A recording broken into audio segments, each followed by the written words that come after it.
안녕하세요. RTCMP 애나입니다.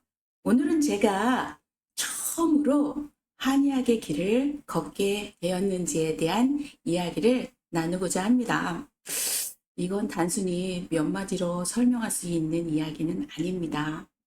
육체와 정신이 무너지고 조금씩 회복되어 가는 그런 긴 여정이거든요. 제가 캐나다로 이민 온 후 저는 JNA라는 홈스쿨링 프로그램을 운영하기 시작했습니다.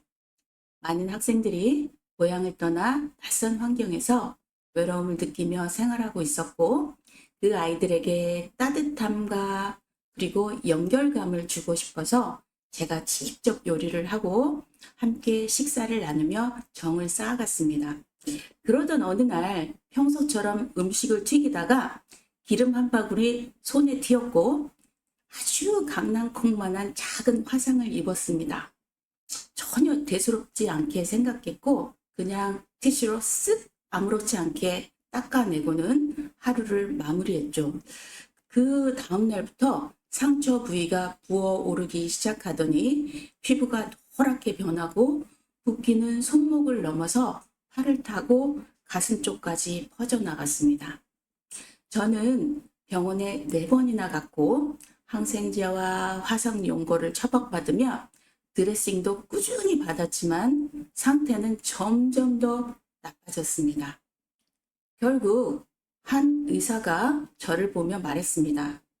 팔절단도 고려해야 할 수도 있습니다. 너무 충격적이었죠. 이렇게 작은 화상이 팔절단까지 가는 상황이 된다는 게 도저히 믿겨지지 않았습니다.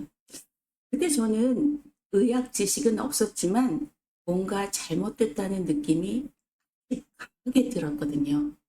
그래서 의사에게 3번이나 다시 물었습니다. 대답은 같았습니다. 그 순간 문득 예전에 TV에서 본 말이 떠올랐습니다. 한의학은 몸 안의 열을 뽑아내는 의학이다. 그리고 또 하나, 어릴 적 소화가 안 될 때 어머니께서 손가락을 일일이 따가며 피 한 방울씩을 빼주던 기억이 떠올랐습니다.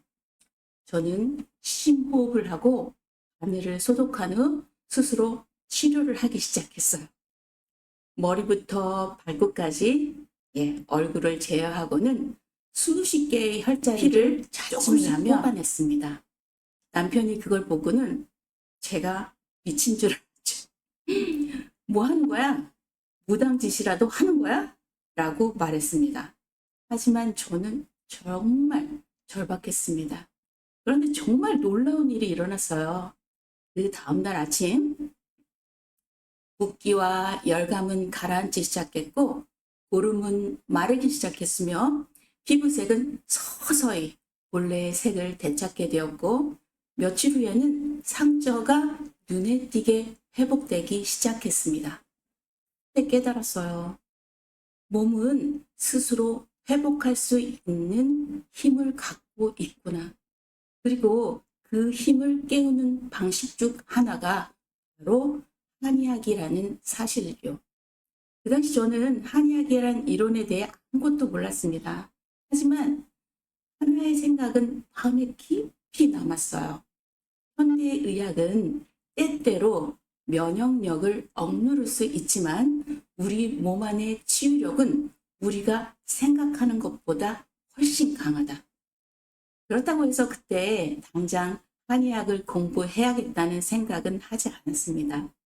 사실 저는 간호소조차도 두려워했던 사람이었거든요.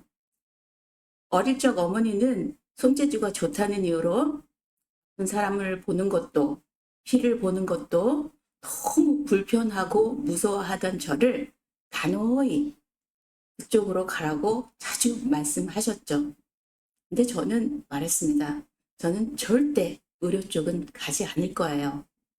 하지만 인생은 언제나 우리가 계획한 대로만 흘러가진 않죠.